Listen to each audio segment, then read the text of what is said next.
In the northeastern corner of the United States, a 42,000-person city sits, attracting nearly 13 million people each year to enjoy the waters, cliffs, and foliage.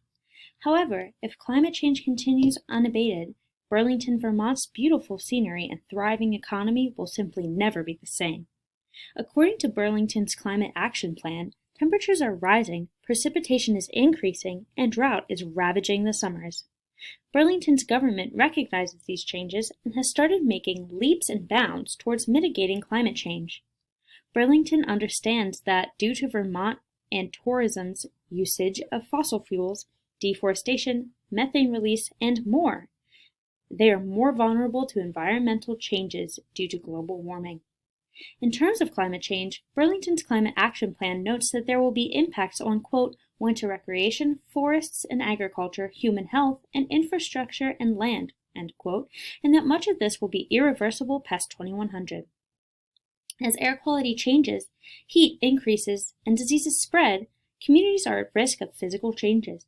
On the flip side, Burlington's economy is also at risk, as they may lose $2.8 billion, quote, in annual spending on lodging, food and drinks, goods, and services, end quote.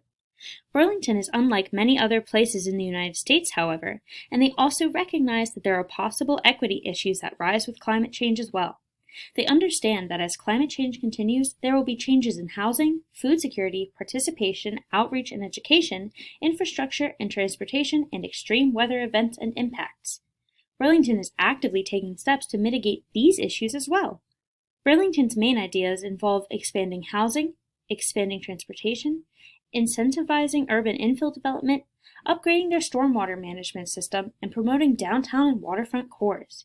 Eventually, Burlington wants to improve non-fossil fuel transportation infrastructure, like walking or biking, and develop a plan for citywide biking and walking.